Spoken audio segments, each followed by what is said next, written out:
Note कर लेना और इसको जस्ट अपने दीवार में कहीं चिपका करके रख लो। ये समझ लो कि ये सूत्र हमेशा आपके दिमाग में आनी चाहिए, आपके हमेशा आपके आंखों के सामने ये सूत्र होना चाहिए। ये सूत्र क्रमांक है 57 और 58। ये 57 और 58, ये और 67 वाला हमारा अष्टांग हृदयम का, ये दो सूत्र हमेशा दिमाग में रहना चाहिए, क्योंकि कभी कभी बातें विस्मृत हो जाती है, भूल जाते हैं हम लोग। कभी भी कोई भी रोगी जब हमारे पास आते हैं, आपके पास कोई भी व्यक्ति जब आता है, तो अपने मेडिसिन देने से पहले उस व्यक्ति को क्या हुआ है इसको जानने से पहले कुछ चीजों के तरफ हमें ध्यान रखना पड़ता है। पता नहीं ठीक होगा नहीं होगा, ये साध्य है असाध्य है, किस तरह का रोग है, ये सारी चीजें हमें अपना पूर्व आकलन करना पड़ता है। करने के विषय में पूर्वाचार्य ने यहाँ पर दो बहुत महत्वपूर्ण सूत्र यहाँ डाला है, इन्होंने बताया है। इन्होंने कहा कि कोई भी रोगी जब आपके पास आता है और उस व्यक्ति को अगर रोग होता है, कहते वो रोग होने के पीछे ये तीन कारण डेफिनेटली होता है। कौन कौन से कारण? तो दृष्टा पचारजः कश्चित् कश्चित् पूर्वा पराधजः तत्संकराद भवत्यन्यो व्याधिरेवं त्रिधा स्मृतः। आवलो जी, ये तीन प्रकार के व्याधि का कारण जरूर हर किसी रोगी में होता है। पहला कारण है कि दृष्ट कर्मज, उस व्यक्ति के इसी जन्म में कुछ ऐसा कर्म जो जानबूझ करके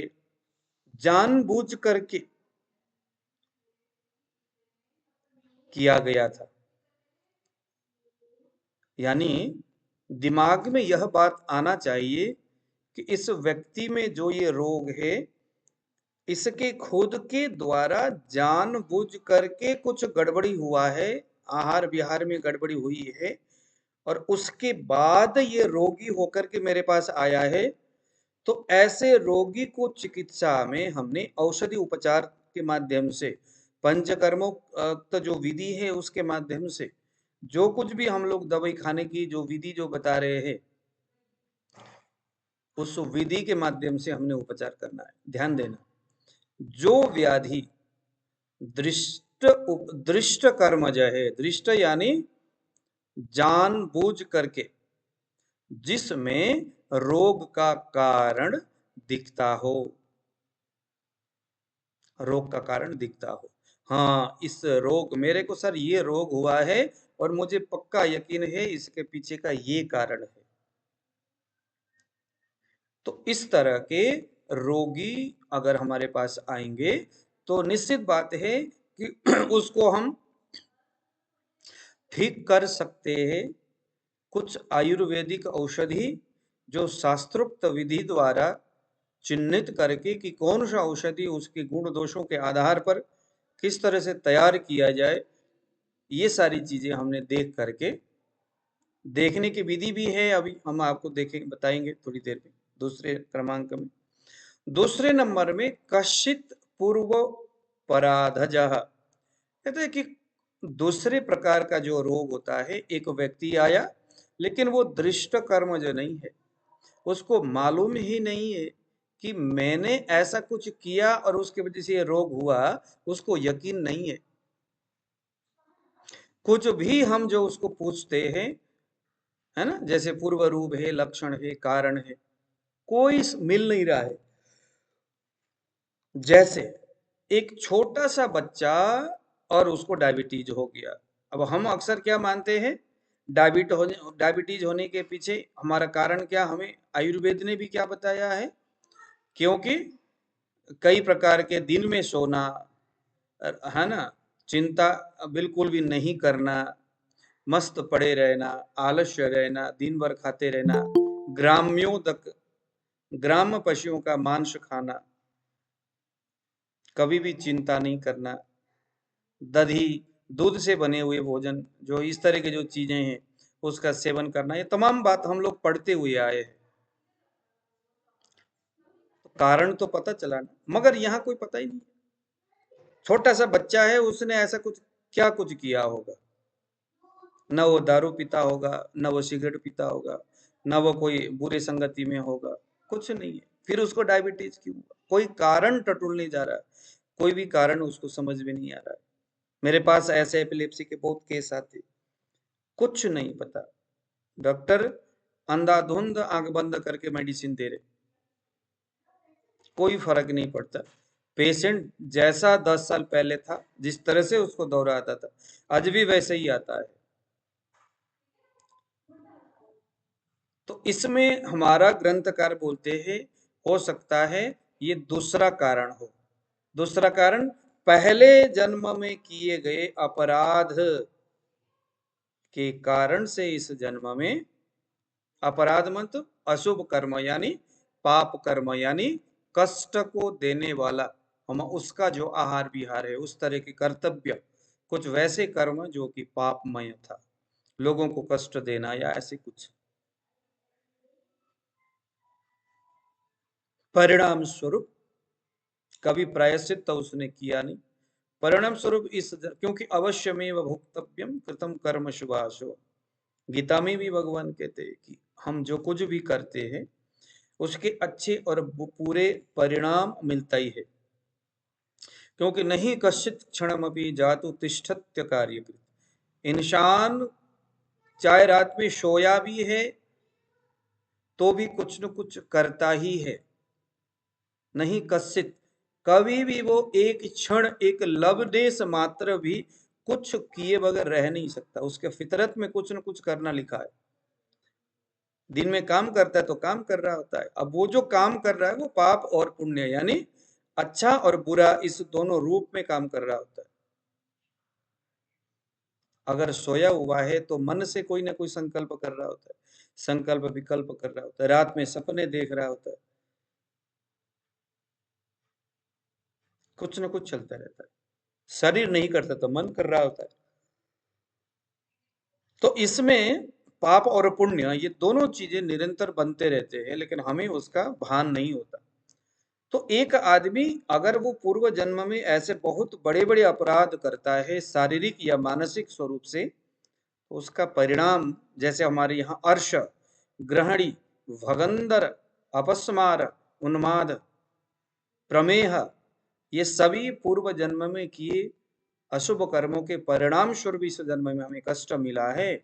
ऐसा करके उन व्याधियों के जब व्याख्यान करते हैं आचार्य, तो वहां पर उन्होंने बताया है कि ये पूर्व जन्म कृत अशुभ कर्मों का परिणाम स्वरूप अभी आपको दुख मिल रहा है। तो ऐसा अशुभ कर्म से उत्पन्न अदृष्ट कर कर्म जो बोलते हैं इसको, तो ऐसे कर्म का जो उपचार है वो किस तरह से करे? तो ऐसे कर्मों के उपचार आयुर्वेदिक पद्धति से, जो उसके लक्षण किस तरह के लक्षण दिख रहा है, तो चिकित्सा भी करना है और साथ में पूर्व जन्म में किए पाप का प्रक्षालन के लिए प्रायश्चित कर्म भी करना है। तो प्रायश्चित करने के लिए हमारे अध्यात्म में वेदों ने, पुराणों ने बहुत सारे व्याख्यान किया है, बहुत सारी बातें बताया है। आयुर्वेद ने भी बहुत सारे प्रायश्चित कर्म बताया है, कुछ दान करना, कुछ पुण्य करना, कुछ, है ना। जैसे आयुर्वेद में बताया है कि अपने खुद को क्षमा मांगना, कि हे भगवान वाकई में गलती हुई है मेरे से, मैं बड़ा पापी हूं और मेरे से गलती हुई है, ऐसे करके क्षमा मांगना, दयनीय होना। ऐसा कुछ करने से आपका मन द्रवीभूत हो जाता है आपके बदलते उस भाव से, और इससे आपके पूर्व जन्म के किए कर्म का जो दूषित संस्कार है वो धीरे धीरे नष्ट होते हुए जाता है, ऐसे बताया गया है। तीसरा कर्म क्या है? तीसरा कर्म है तत्शंकर।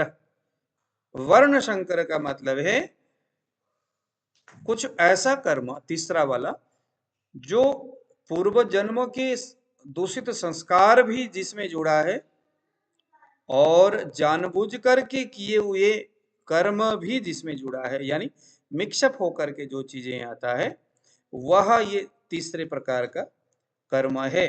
और उस कर्म से प्राप्त या मिला हुआ व्याधि है। तो कोई भी जो व्याधि ऐसे 3 अवस्था में, 3 अवसर में, 3 परिस्थितियों में एक चिकित्सक के पास आता है, इसको जान करके, क्योंकि ग्रंथकार बोलते हैं कि बहुधा ऐसा होता है कि हम कुछ न कुछ बहुत बड़े से बड़े आयुर्वेद, बड़े से बड़े यूनानी, बड़े से बड़े एलोपैथिक डॉक्टर के पास जाते हैं। बड़ी सावधानी से हमारी लाइफस्टाइल भी बड़ा अच्छा रहता है, खूब बढ़िया खर्चा करके अच्छे डॉक्टर के पास अच्छे क्वालिटी वाले मेडिसिन भी हम खा रहे, अपने तरफ से कोई कसर नहीं छोड़ रहे, सब कुछ कर रहे, लेकिन फिर भी कभी ठीक नहीं होते। तो इसका मतलब ये शारीरिक और दृष्ट कर्म ही नहीं, बल्कि ये परजन्म कृत कर्म भी है, यानी पूर्व जन्म में किए हुए दूषित कर्म का संस्कार भी है। तो इसको जान करके रोगी में हठ पूर्वक कि भाई अगर ठीक नहीं हो रहा है तो सिर्फ आयुर्वेद से ही ठीक होगा, खाने वाली दवाई से ही ठीक होगा, मेरे से नहीं, तो किसी और के पास भेज दिया, बेचारा वो वहां भी गया, समस्या तो वही था, अब वो कहां से ठीक करेगा, क्योंकि उसने भी करना तो वही है। बेचारा वो पेशेंट भटकता रहता है, उसको समझाने वाला कोई नहीं कि भाई ये दृष्ट कर्म नहीं है, ये पूर्व जन्म के तो पाप का परिणाम है। तो इसके लिए उसको कुछ आयुर्वेदिक उपचार के साथ साथ प्रायश्चित के विषय में भी बताना चाहिए। इसके तुरंत बाद एक यहाँ सूत्र आता है 67। ये 67 वाला तो सबसे बढ़िया है। नाड़ी परीक्षण पढ़ते वक्त हम लोगों ने व्याधि के परीक्षण, रोग परीक्षण के बारे में हम लोगों ने क्या क्या बताया था, भगवान जी बताइए जरा। भगवान जी, श्री भगवान जी, मुकेश जी बताइए। नाड़ी मूत्रम मलम जिह्वाम शब्द स्पर्श दृगा कृतिम, है ना।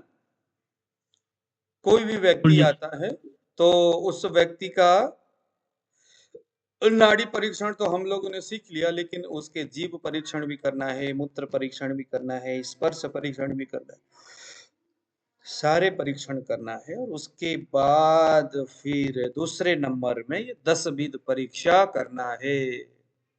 ये 10 विध परीक्षा किसी भी जो आयुर्वेदिक वैद्यशाला है, जो चिकित्सक है, उनके पास जाओगे तो ये दुष्यम देशम बलम कालम मनलम प्रकृति वय सत्यम सात्म्यम तथा आहार मवस्थास्या पृथक विदा। तो ये जो 67 वाला यह जो सूत्र है, आपको हर किसी आयुर्वेदिक जो चिकित्सालय है वहां दीवारों में बड़े बड़े अक्षरों में लिखा हुआ मिलता है। सूक्ष्म सूक्ष्म समीक्षेषाम दोषौष घनिरूपणे यो वर्तते चिकित्सायम न सहस खलति जातुचित। बस ये जो चीजें हैं इसको हमेशा अपने पास रखिए। वैसे टैटू ही बना लो इसका इसका नहीं तो दीवार में लिख करके चलवा लो, बस चिपका दो दीवार में। इसको जान करके ही, इसके आधार पर ही हमें चिकित्सा करना है। देखो क्या लिखा हुआ, अति सूक्ष्म कौन सा विवेचना करके। हाँ जी, कौन सा अध्याय है सर ये है आपका अष्टांग हृदयम 12वां अध्याय और सूत्र क्रमांक है 67।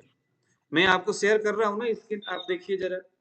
इसको हमेशा अपने दीवार में कहीं इसको चिपकाओ लिख करके, क्योंकि हमेशा ये चीजें आपके दिमाग में आनी चाहिए। क्योंकि देखो यहाँ पर वाघभट्ट जी क्या लिख रहे, ये कहते हैं कि चिकित्सा में प्रवृत्त होने वाले सभी चिकित्सकों को वह कभी भी भूल नहीं कर सकता। इस शब्द को कभी नहीं भूल सकता, उसको कभी भूलना नहीं चाहिए। हमेशा ये चीज दिमाग में रहनी चाहिए। अगर ये कहते हैं कि अगर आपको एक अच्छे सफल चिकित्सक बनना है, चिकित्सक नहीं बनना है मगर अपने लिए भी, अपने परिवार के लिए भी अगर आप कुछ करना चाहते हैं, तो कहते हैं कि ये जो सूत्र है 67 वाला सूत्र, ये आपको हमेशा दिमाग में रखना चाहिए। चाहे ABCD कोई भी रोगी आए, पहले 3 शब्द हमने देखा, 3 सूत्र, कि वो दृष्ट कर्म के कारण से रोगी हुआ है, पूर्व जन्म के कारण से रोगी हुआ है या दोनों के मिक्सअप के कारण से रोगी हुआ है, दोनों की चिकित्सा भी उन्होंने वहीं पर बता दिया। उसके बाद यहाँ पर अब ये जब शरीर के अंदर जब व्याधि उत्पन्न होता है तो ये बेशक हमारे ये 60 ये 59 वाला सूत्र बेशक यहाँ पर लग सकता है कि व्याधि आया कि वो स्वतंत्र व्याधि है, परतंत्र व्याधि है, बट ये तो शरीर के अंदर की बात है। लेकिन क्योंकि व्याधि तो हम पहले ही पढ़ते हुए आए हैं कि कोई भी रोग बिन कारण तो हो ही नहीं सकता। रोग होने के पीछे कोई ना कोई कारण तो होगा। हाँ, या तो पूर्व जन्म उसका कारण होगा, बट कारण तो होगा ना। फिर भी जो अभी हमने 3 कारण जाना, बट कारण तो है ना। हाँ, हमें समझ में नहीं आ रहा है क्योंकि हम पूर्व जन्म में होने वाले व्याधि का परिणाम स्वरूप मिलने वाली जो रोग है उसको हम पूर्व जन्म के कारण को नहीं मानते, या हमें विस्मृति हो गई यह चीजें, बट वो कारण तो है। तो कारण को जानना बड़ा जरूरी है। जब आपको रोग का कारण समझ में आता है तो उसके बाद फिर आप चिकित्सा में प्रवृत्त होंगे तो अच्छा रहेगा।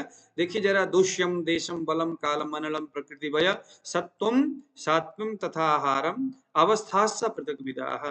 बस इसको अब अगर हम एक एक करके इस शब्द के अर्थ को विस्तृत जानकारी अगर हम लेंगे तो निश्चित आप सफल हो सकते हैं अपने काम में। एक रोगी आया, आकर के नाड़ी परीक्षण आपने किया, उसके बाद वो 3 भेद जो अभी थोड़ी देर पहले हमने आपके सामने रखा, उसके बाद तुरंत तीसरे नंबर में क्या देखना है?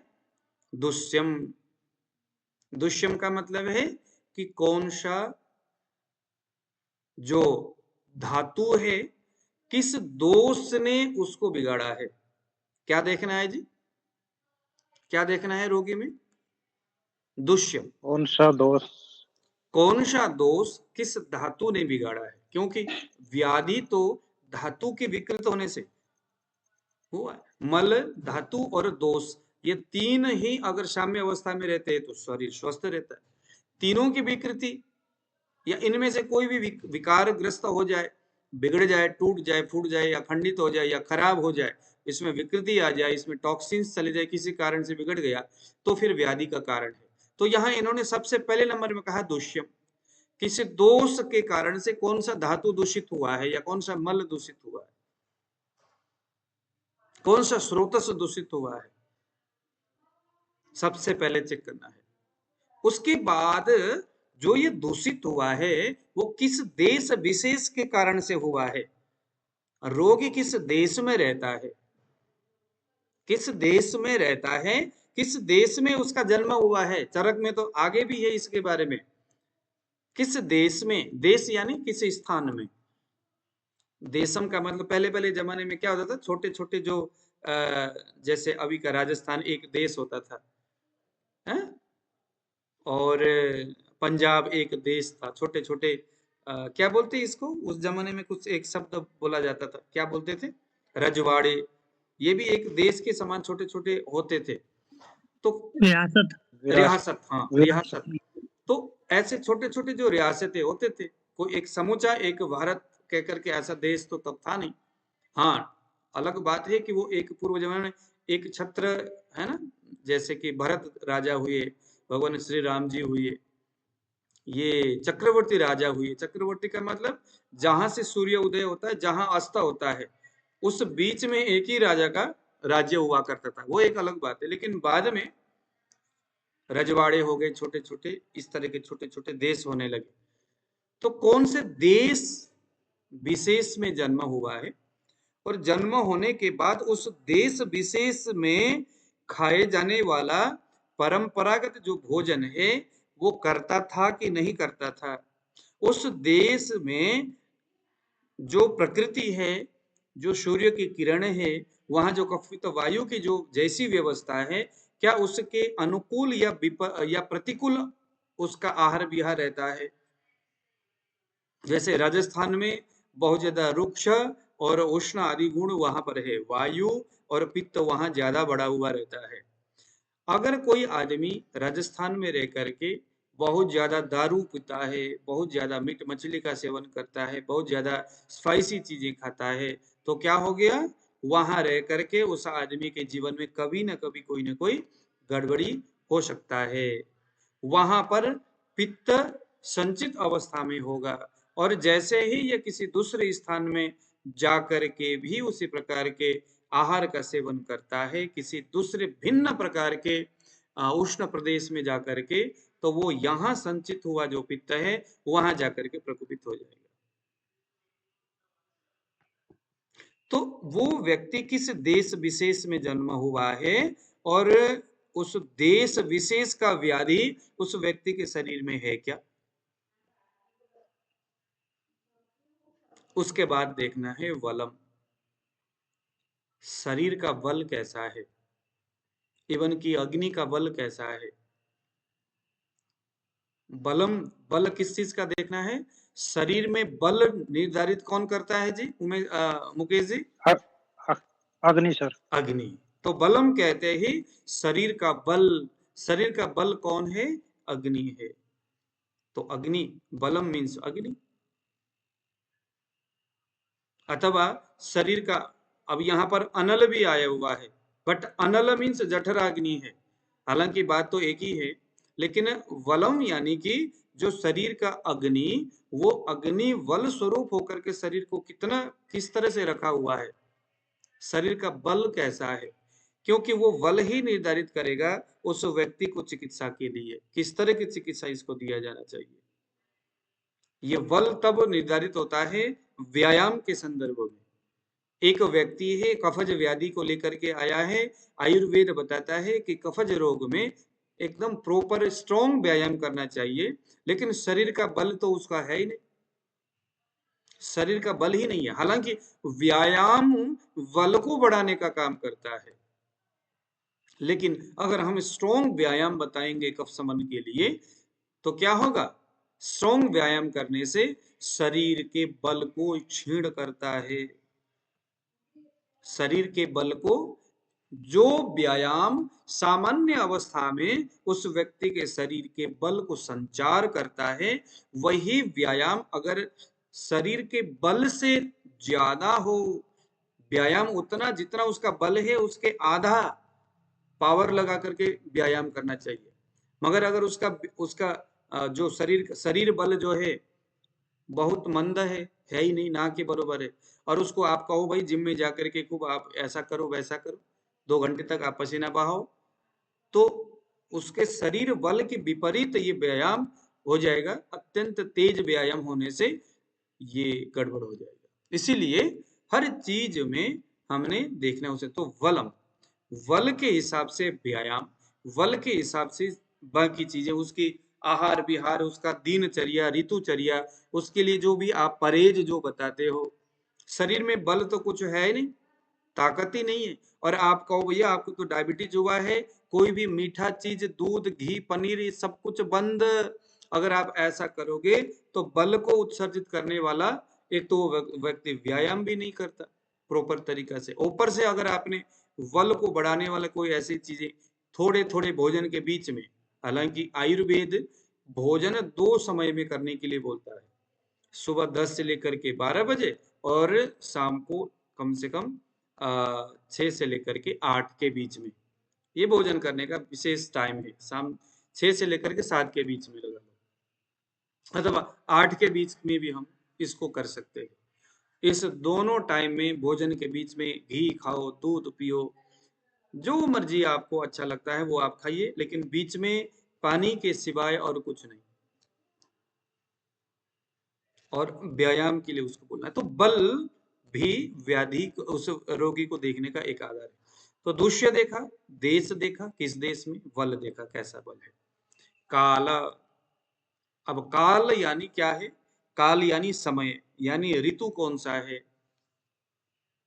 ऋतु कौन सा है, रोगी आपके पास आया है, किस तरह के ऋतु में आया है, कौन सा काल है, सर्दी है, गर्मी है, वर्षा ऋतु है, तो उस काल के हिसाब से हमें अपना चिकित्सा निर्धारित करना है। वर्षा ऋतु है तो वायु बढ़ रहा होगा, वातज प्रवृत्ति वाले लोग उस समय ज्यादा आते हैं, तो ज्यादा वायु को बढ़ाने वाली चीजें हम उस समय दे नहीं सकते, वात शामक दवाई देंगे। तो ऋतु के हिसाब से ये काल कहने का मतलब है कि रोगी जो आया मेरे पास, चिकित्सा मैंने देना है, अभी कौन सा ऋतु चल रहा है, उस ऋतु के हिसाब से उस व्यक्ति को मेडिसिन देना है। अब रोगी भी कभी कभी क्या कर बैठते हैं, 4 महीने पहले डॉक्टर से उसने मेडिसिन लिखवा लिया, खाने पीने के तौर तरीका, आहार विहार, दिनचर्या, ऋतुचर्या लिखवा लिया। अब वो पढ़ा लिखा जो वैद्य है, जो चिकित्सक है, उस 4 महीने पहले के ऋतु के हिसाब से, क्योंकि वो तो ये सूत्र उसके कंठस्थ है, दीवार में चिपकाया, दुष्यम देश वल काल। अब वो जो चिकित्सा बताएगा या लिखेगा उस समय के ऋतु के हिसाब से लिखेगा। अब वो ऋतु चला गया, लेकिन रोगी को परवाह नहीं है, क्योंकि ये सूत्र उसको पता नहीं है, और वो यही दवाई लिए जा रहा है। उस दवाई के विपरीत ऋतु आ रहा है उधर। हेमंत ऋतु में दिया हुआ दवाई ग्रीष्म आ गया, हेमंत खत्म हो गया, ग्रीष्म आ गया, लेकिन वो उष्ण अभी भी चला हुआ है, तो गड़बड़ होगा कि नहीं होगा। इसीलिए रोगी आ जाए, चिकित्सा के संदर्भ में काल का ध्यान रखना जरूरी है। कौन सा ऋतु चल रहा है, उसके अनुकूल प्रतिकूल आयुर्वेदिक दवाई के गुणों को ध्यान में रख करके चीज देखना है। अनलम, अनलम मीन्स पेट के अग्नि, जैसा अग्नि वैसा दवाई। अगर अग्नि बिल्कुल कमजोर है ही नहीं, आपके पास एक, देखो हम लोग तो आयुर्वेदिक वैद्य है, हमारे पास तो जड़ी बूटियां हैं। अब मान लीजिए कि कोई व्यक्ति को आप आम देना चाहते हैं, है ना, कसाया रस प्रदान, कोई व्यक्ति आया और आप क्या देना चाहते हैं, आम, बट उसका तो अग्नि बहुत कमजोर है। इसके संदर्भ में एक चीज दिमाग में रखिए, अगर अग्नि बहुत मजबूत है तो किसी वनस्पति के जड़ बेहतर काम करता है। जड़ के छाल कहीं कहीं आपने पढ़े होंगे, किसी कहीं लिखा है जड़ के छाल, कहीं लिखा है उस वृक्ष के छाल शाखाओं का, कहीं लिखा हुआ है उसके पत्ते, कहीं लिखा है उसके फल, कहीं लिखा है उसके फूल। तो ये भी ऐसा नहीं कि ये कोई ये संयोग नहीं है, ये अवस्थाएं, अग्नि के आधार पर सारी चीजें डिसाइड होता है। व्याधि का बल बहुत स्ट्रांग है, व्याधि का बल बहुत स्ट्रांग है, लेकिन रोगी के अग्नि भी बड़ा स्ट्रांग है। तो ऐसे में स्ट्रांग मेडिसिन देना चाहिए।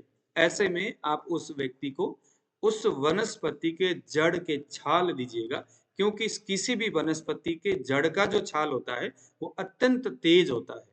उस वनस्पति का सबसे तेज भाग अगर कोई है वो है उसके जड़ का छाल। लेकिन अग्नि उतना अच्छा नहीं है, लेकिन फिर भी है कुछ, तो फिर हम उसको क्या करेंगे, उसके छाल देंगे। अग्नि मध्यम है, ठीक ठाक है, ना अच्छा है ना बुरा है।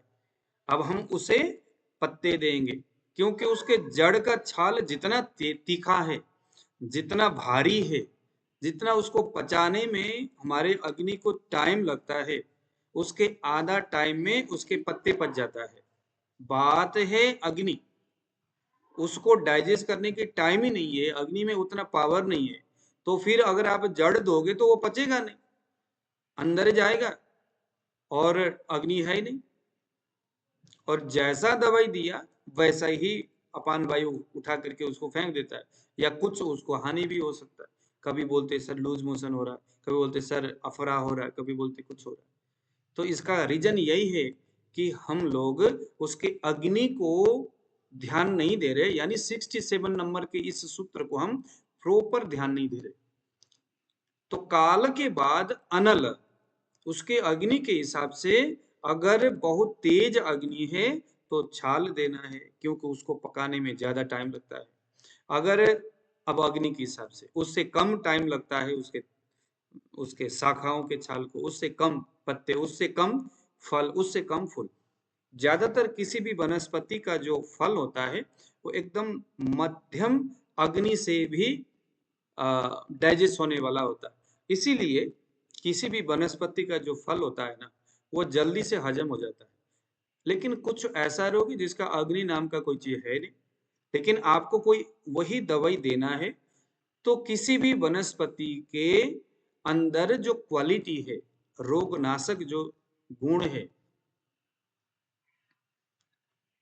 सबसे ज्यादा उसके जड़ में होता है, उसके बाद उसके छाल में होता है ना, उसके शाखा, उसके बाद उसके पत्ते में होता है, फिर फल में, और सबसे कम मात्रा में उसके फूल में होता है। तो आपके हाथ में है कितना परसेंटेज पावर वाला मेडिसिन आपने उसको देना है। कम पावर वाला देना है, पत्ते उसके फूल दे दो। थोड़ा सा ज्यादा देना है, पत्ते दे दो। और थोड़ा ज्यादा देना है, फल दे दो। और थोड़ा ज्यादा देना है, उसके शाखाओं के जड़ दे दो, छाल दे दो। और जबरदस्त देना है, आप चाहते हो कि यार 2-3 दिन में काम हो जाए, तो उसके जड़ का छाल दे दो। कोई भी वनस्पति जितना ताजा रहते वो अपना काम करता है, सूखा हुआ उतना प्रॉपर काम नहीं करता।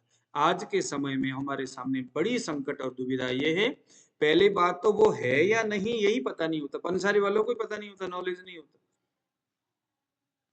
वो गुण गोबर सारा कर देता है, वो इसको वो बोलता है, उसको ये बोलता है, उसको कुछ पता नहीं होता।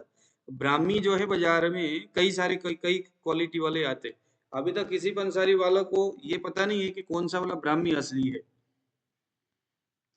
तो इसीलिए थोड़ा जरूर है, लेकिन फिर भी जो वनस्पति आप सहज सुलभ है और उसके गुणों के बारे में आप प्रॉपर जानते हो, मुझे ऐसा लगता है कि उसी के ऊपर ज्यादा ध्यान और काम करना चाहिए। तो अनलम यानी अग्नि के शिव आधार पर। हाँ जी। अच्छा, सर मैं यहाँ ये पूछना चाह रही हूँ, जो फल, फूल, जड़, छाल ये सब है, तो क्वालिटी सब में सेम होगी? क्वालिटी, हाँ उसके, देखो जैसे कि अब मैं आपको जैसे दारू हरिद्रा है, तो दारू हरिद्रा क्या है, तिक्त रसात्मक है, रक्त शोधक है, स्तंभन भी करता हम्म, है, ये सारी चीजें क्वालिटी है उसमें दारू हरिद्रा में। ठीक है, हम्म, रक्त के अंदर जो विषाक्तता है उसको भी ये नाश नाश करता है, और रक्त के अंदर कफ के आवरण को ये तोड़ता है। बहुत सारे काम इसने जी, करना है, पाचन का कर्म भी करता है ये। रक्त के अंदर हाँ जी, पाचक पित्त और रंजक पित्त को ये मेंटेन करता है, और लीवर को भी जाकर के सफाई करता है। ये किडनी, ये मूत्रल भी, ये किडनी को भी काम करता है ये। ठीक है, ये सारा अच्छा, काम ये दारू हरिद्रा नाम का जो वनस्पति वो काम करता है। अब उसके हुँ, जड़ जो है बहुत स्ट्रांग होता है। हुँ, जड़ अगर कोई कमजोर, जैसे मैं हूं, मैं थोड़ा कमजोर प्रकृति वाला, मेरा शरीर हुँ, थोड़ा सा वैसा है, हुँ, मेरा बल बड़ा कमजोर है। मैंने एक दिन दारू हरिद्रा का जड़ में अभी नेपाल में गया था, मैंने वो खाया, मेरे को चक्कर आना शुरू हो गया, जी, क्योंकि उसका जड़ जो है ना बहुत ज्यादा स्ट्रांग हुँ, होता है। किसी भी वनस्पति के जड़ बहुत स्ट्रांग होता है। अब हुँ, गुण सभी में वही बात है, गुण में कोई फर्क नहीं है। अच्छा, फल चाहे भी थोड़ा, पत्ते खिलाएँ, चाहे कुछ खिलाएँ, उसमें फ़र्क नहीं है कुछ भी गुण नहीं में? नहीं है, कोई फर्क अच्छा, नहीं है। हाँ इतना ओके, जरूर है, इतना जरूर है कि उसकी अवस्थाएं जरूर डिसाइड करेगा। जैसे फल है, अगर हुँ, कच्चा होगा तो थोड़ा कड़वा होगा, किसी भी फल का, जैसे आम ले लो, उस जी, अवस्था को जरूर देखना है कि आप किस चीज के लिए उसका फल दे रहे हो, किस हुँ, काम के लिए दे। जैसे अब मैं कहूं कि आम को ले लो जरा, एकदम कच्चा आम कड़वा होता है, कड़वा होता है कि नहीं होता, कड़वा हाँ आम जो जी, होता है वायु को बढ़ाता है।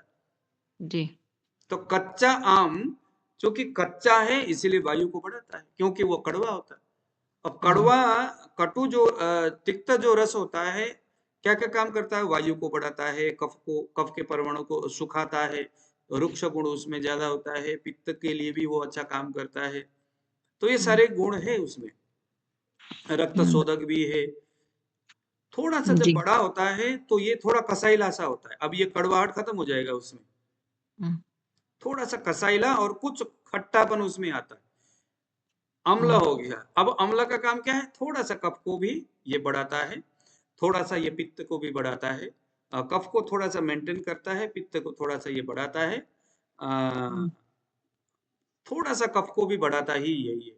और क्योंकि अम्ल रस में कौन कौन सा महाभूत है, अग्नि और पृथ्वी। तो पृथ्वी, पृथ्वी के हिसाब से कफ है, अग्नि के हिसाब से पित्त है। पित्त है, तो ये दोनों बढ़ाता है, वायु को ये थोड़ा सा मेंटेन करता है, थोड़ा सा कम करता है वायु को। तो उस ओके, रूप में वो खट्टा हो गया। ठीक है, हुँ, इसीलिए इसमें क्या है, संकर्षण करने की कैपेसिटी है, थोड़ा सा अम्ल है और कषाय प्रधान है वो। तो क्या करता हुँ, है, इसीलिए संग्रहणी जैसे रोग में कच्चा आंवला, बट कच्चा एकदम छोटा नहीं होना चाहिए, वो कड़वा जैसा हुँ, छोटा नहीं होना चाहिए, थोड़ा सा बड़ा होना चाहिए, बट पका हुआ भी नहीं होना चाहिए। हुँ, अब वही आम थोड़ा बड़ा होता है, तो उसमें कसैलापन की कमी होता हुआ जाता है और खट्टापन बढ़ता हुआ जाता है। जी। अब जैसे ही पिलपला से ऊपर एकदम पीला सा हो गया, बढ़िया सा वृक्ष से नीचे गिर गया, नीचे गिरते ही उसमें मधुर रस आ जाता है। अब मधुर रस क्या करेगा? वायु को शांत करेगा, कफ को बढ़ाएगा, पित्त को शांत करता है, ब्रीमहण करता है, वृषता को पैदा करता है, फिर वो बढ़ाने का, है ना, संतर्पणोक्त व्याधि उत्पन्न करने वाला या शरीर में रसायन पैदा करने वाला या बलवर्धन करने वाला होता है। तो जी। हर चीज में अवस्थाओं के हिसाब से कौन से ऋतु में आप उसको उखाड़ रहे, उस ऋतु के स्पेसिफिक जो गुण है वो भी उस वनस्पति में आता है। हालांकि ये काफी सूक्ष्म बातें हैं ये, लेकिन इसी हिसाब से द्रव्य जो है काम करता है। इसीलिए कभी कभी जब हम, अब ये वही बात है ना कि पंसारी की दुकान में जो वनस्पति वो किस रूप में कहाँ से किस अवस्था में आया किसी को पता नहीं होता। हम लोग कभी लेकर के आम आम जो होता है कच्चा आम लेकर के आते हैं, तो कभी तो किसी रोगी में बहुत अच्छा काम करता है, और उसी रोगी को दोबारा जब हम बना करके देते तो फिर उल्टा काम करता है। तो उसका कारण यही होता है कि वो पंसारी की दुकान में किस कंडीशन में किस अवस्था में वो चीज आता है। और वैसे भी जब कोई भी द्रव्य चाहे मधुर रस वाला कोई भी हो, जब सूखते हुए जाता है तो उसमें रुक्ष गुण बढ़ता जाता है। रुक्ष गुण जो होता है वायु को बढ़ाने वाला होता है। तो जितने भी जो जो सूखा हुआ जो पदार्थ है वो वायु को कंट्रोल करने में थोड़ा कम असर रखता है। इसीलिए जो ताजा जो वनस्पति है, कोई अगर आप किसी की भी ऊपर वायु के ऊपर काम करना चाहते हैं तो विशेष ये ध्यान रखना कि ताजा जड़ी बूटी हो, क्योंकि ताजा अगर होगा तो उसमें जलीय अंश ज्यादा होगा और उसमें मधुर रस होने की संभावना इसीलिए ज्यादा होगा। पृथ्वी महाभूत जल महाभूत ज्यादा होगा, इसीलिए वो वायु को जल्दी कंट्रोल करेगा, कफ जो है वायु को। बट अगर कोई भी वनस्पति है मधुर रसात्मक, वायु को शमन करने वाला ही है, ग्रंथकार तो बताता है चिक चिक करके भाई ये वायु को तो एकदम झटके में काम करेगा, लेकिन बहुत पुराना है, सूख गया, जैसे जैसे सूखेगा उसमें वो मधुर गुण कम होता हुआ जाएगा, उसके अंदर जो जल है वो अवशोषण होता जाएगा, सूखता जाएगा, रुक्षता बढ़ता जाएगा उस वनस्पति में। तो वायु की जो रुक्ष गुण है वो कैच कर लेगा, वो रुक्ष गुण बढ़ता जाएगा। यानी कि वायु को प्रॉपर तरीका से सूखे हुए जो वनस्पति है वो समन नहीं करता, अगर हम से सैद्धांतिक तरीके से देखते हुए जाएंगे तो। अगर आप हट करोगे तो फिर तो हर चीज का हट में तो इसका कोई जवाब नहीं है, लेकिन अगर हम एक विचार करें उस दिशा में तो यही है बात। जी। तो अनलम, अग्नि को ध्यान रखना है, द्रव्य की क्वालिटी को भी ध्यान रखना है, बहुत सारी चीजें ध्यान रखना ही पड़ता है। एक शुद्ध चिकित्सक बनने के लिए इन सारी चीजों को ध्यान विशेष रखना पड़ता है। प्रकृति, अब प्रकृति उसका कफ है, पित्त है, वात है, किस तरह का प्रकृति है, सम प्रकृति है, विषम प्रकृति है, द्वंद्वज प्रकृति है। द्वंद्वज यानी कफ पित्त कफ वात, किस तरह का पित्त वात, पित्त कफ किस तरह का प्रकृति है उसको भी ध्यान देना है चिकित्सा करते वक्त। मैंने एक चीज अपने जीवन में देखा है मेडिसिन देने के लिए, अगर प्रकृति उसका कफ है और कफज ही व्याधि हुआ है तो कभी भी उसको कफवर्धक कोई एक 3 का भी उसके दवाई में ना हो, ये ध्यान देना। संतर्पणत्व व्याधि हो, संतर्पणत्व मतलब जैसे बवासीर हो रहा है, लिपोमा हो रहा है, या उसको कोई ऐसे भगंदर हो रहा है, या उसको ग्रहणी हो रहा है, कफज ग्रहणी, ग्रहणी मंदाग्नि, तो उन सभी में ये विशेष ध्यान देना। कोई भी वृश्यता करने वाला, इवन कि उसका वीर्य विपाक भी मधुर न हो, कटुतिक्त कषाय ही होनी चाहिए, क्योंकि रस का बड़ा महत्व रहता है इसमें। प्रकृति वहां पर फिर गड़बड़ कर देगा, क्योंकि मैं देखा हुआ है ये कि मैंने एक पेशेंट को मेडिसिन दिया था और मैंने उसको पीपली दिया, क्या समझ के पीपली दिया होगा कि भाई पीपली जो है कटु जरूर है लेकिन मधुर रसात्मक, क्या कहते हैं, मधुर विपाकी है वो पीपली। विपाक तो उसका मधुर है, वृक्ष भी है, रसायनी भी है, ये जान करके मैंने उसको दिया, लेकिन जैसे ही खाना शुरू किया तो उसको गर्मी बढ़ गई शरीर में। नमो बेबी जी कितने सारे लोगों को आयुर्वेद सुना रहे, अच्छी बात है। समझ में आया? तो पित्त उसका बहुत ज्यादा बढ़ा हुआ था। और फिर उसके बाद जैसे ही मैंने कहा कि इस पिपली को बढ़िया सा देसी गाय के घी में बढ़िया सा फ्राई करो या उसको खरल करो थोड़ी देर। खरल करके जब उसको दिया तो तब जाकर के वो उसका गर्मी अब बढ़ना बंद हो गया। अब फिर जाकर के उसके पिपली जो है उसको फैटी लिवर कम कर दिया और शरीर में बहुत सारे इस तरह के समस्या सब कुछ उसको ठीक कर दिया उसने।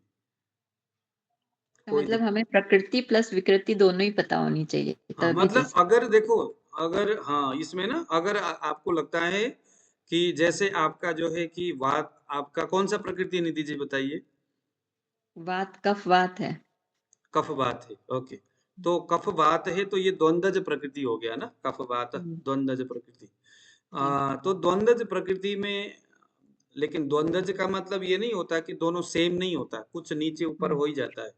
तो आप में अब देखिए कि वायु आप में वात प्रदान तो है नहीं क्योंकि आप वात प्रदान शरीर नहीं है आपको। द्वंद्वज है बट कफ थोड़ा ज्यादा है शायद। कफ ज्यादा है। हाँ जी। हाँ क्योंकि वातज प्रकृति थोड़ा अलग होता है। हम्म, तो ऐसे में अगर आपको कफज व्याधि होता है तो कोई भी मधुर रस वाला चीजें अगर मतलब बहुत ज्यादा स्थिति बहुत ज्यादा नाजुक स्थिति हो है ना तो फिर कोई भी ऐसी चीजें उस प्रकृति को सपोर्ट करने वाला दवाई नहीं होनी चाहिए, उसके विपरीत ही होनी चाहिए।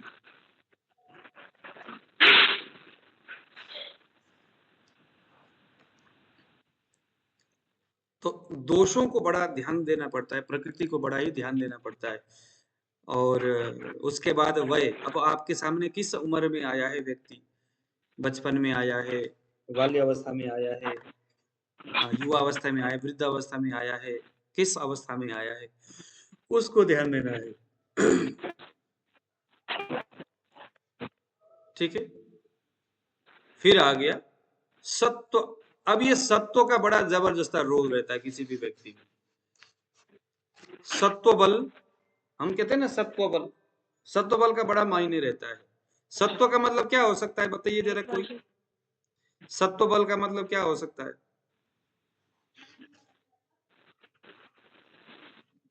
बताइए जरा, इतने समय से मैं पढ़ा रहा हूँ कम से कम सत्व बल के बारे में तो बताइए हमको। हाँ? बताइए सत्व बल का मतलब क्या है, सत्व बल देखने के लिए क्यों बताया यहाँ पर? सत्व का मतलब होता है हीन सत्व, अवर सत्व, मध्यम सत्व बोलते हैं। जैसे किसी व्यक्ति को मैंने कोई व्यक्ति जो है हीन सत्व वाला है, कोई व्यक्ति कैसा सत्व वाला है, हीन सत्व वाला व्यक्ति है। अब हीन सत्व वाला व्यक्ति अगर आपके पास आएगा ना तो पता है क्या होगा, होगा ये कि वो अगर उसके पैर में जरा सा भी खरोच आ जाए तो कहेगा हे भगवान कुल्हाड़ी ने काट दिया। मतलब हीन सत्व वाला व्यक्ति उसमें सहन शक्ति नहीं होती, उसमें सहनशीलता नहीं होता, सहन शक्ति बिल्कुल नहीं होता। पेट में जरा सा पेट दर्द हो गया तो हाय तौबा हाय तौबा। मेरे पास अभी एक ऐसा ही पेशेंट है, मैं हर रोज माथा पीटता हूँ, भगवान से प्रार्थना करता हूँ ये बंदा फोन ना करे मुझे। अब उसको ऐसा हीन सत्व वाला व्यक्ति है, हीन सत्व वाला व्यक्ति, हीन सत्व वाले व्यक्ति को अगर आपने कोई ज्यादा जबरदस्त लूज मोशन वाली दवाई दे दी है, विरेचन दे दिया, खाएगा वो दवाई दोबारा? वो आयुर्वेद को 10 बातें सुनाएगा और आपको तो 20 बातें सुनाएगा वो। इसीलिए सत्व बल को देखना बहुत जरूरी है। मजबूत अगर बल है, सत्व बल उसका अगर बहुत मजबूत है तो पहले इसकी पहचान होनी चाहिए उसके सत्व बल कैसा है ना। तो उसके बाद फिर उसको मेडिसिन किस क्वालिटी वाला देना है। अगर आप शोधन करते हैं तो शोधन किस किस क्वालिटी वाला करे, एकदम स्ट्रॉन्ग करे, मीडियम करे या बिल्कुल भी ना करे। हीन सत्व वाला व्यक्ति जो है छोटा सा अगर इतना छोटा सर्प अगर उसने देख दिया तो कहता हाय भगवान, इतना बड़ा कोबरा मेरे सामने आ गया और ये हो गया वो हो गया। हीन सत्व सत्व। और मजबूत सत्व वाला व्यक्ति कैसा होगा? कहता है सर कोई दिक्कत नहीं, आप करो, डरता नहीं है, घबराता नहीं है। सामान्य तो क्या, मजबूत दवाई भी उसको हिलाता नहीं है, अंदर से बड़ा स्ट्रांग होता है वो व्यक्ति। तो ऐसा प्रबल सत्व वाला जो व्यक्ति है, उस व्यक्ति को पहचान करके उसको उसके सत्व के हिसाब से, प्रबल सत्व के आधार पर उसको फिर स्ट्रॉन्ग मेडिसिन दे सकते हैं, महंगा दवाई भी हम उसको दे सकते हैं। हीन सत्व वाला व्यक्ति तो अगर आप थोड़ा महंगा दवाई भी कहेंगे तो वो भाग जाएगा वो।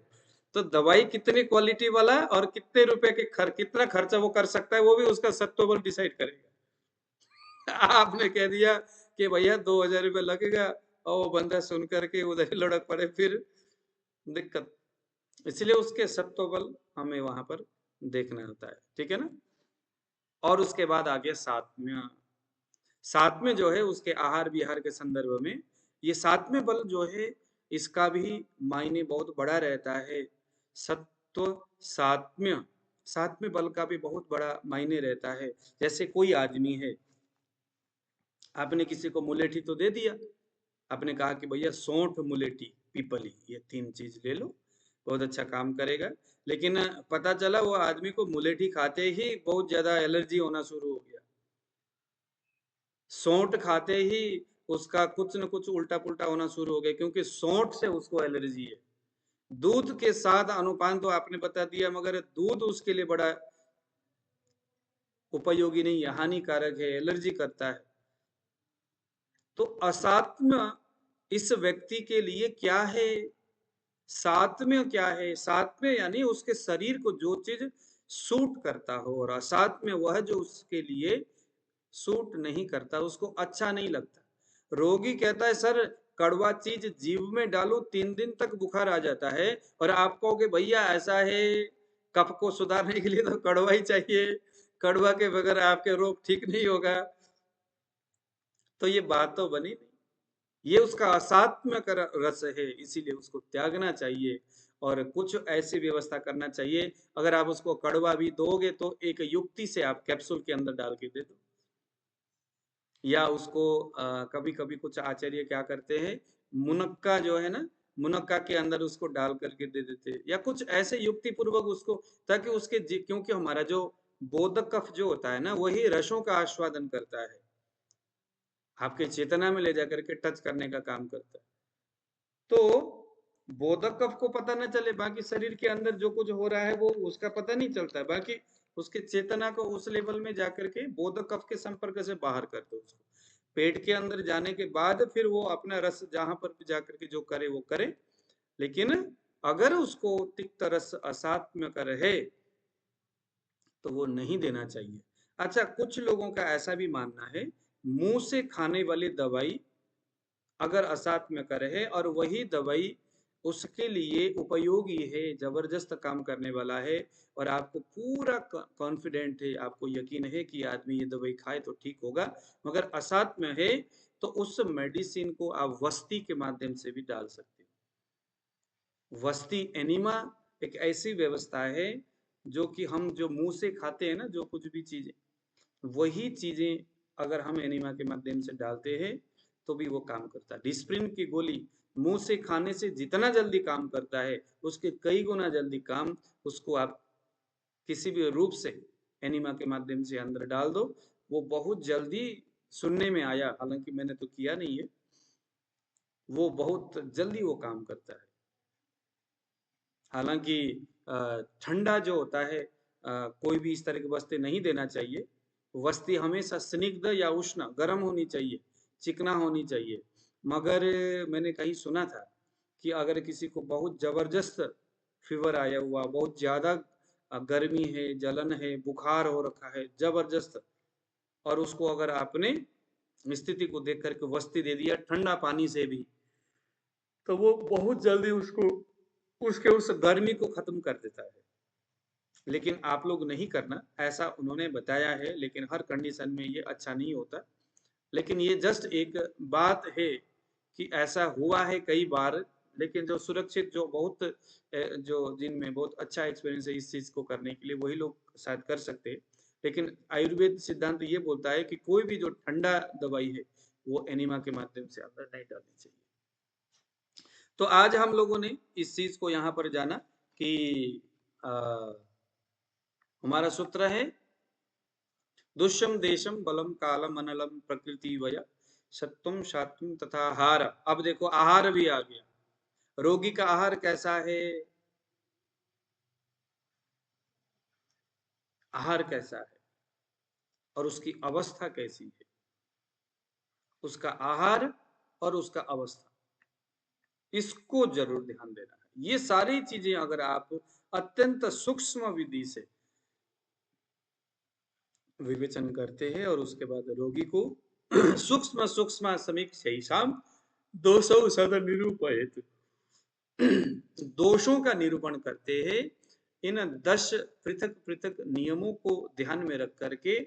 तो यो वर्तते चिकित्सायाम न स्खलति जातुचित, कभी भी आप स्खलित नहीं होते, यानी आप अपने काम में कभी भी फेल नहीं होंगे, सिर्फ ये 67 वाले सूत्र के आधार पर।